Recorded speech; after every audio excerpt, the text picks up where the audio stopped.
The EU has triggered a new round of sanctions against the Iranian regime.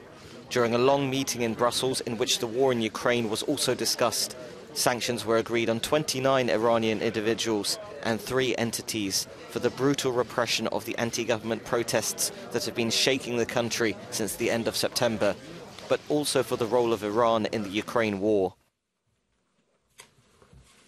We also insist on Iran to stop providing arms that Russia is using to commit atrocities against Ukrainian people.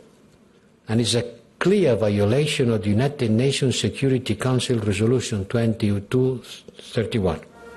Among those sanctioned are 2 Iranian generals and the Iranian Interior Minister.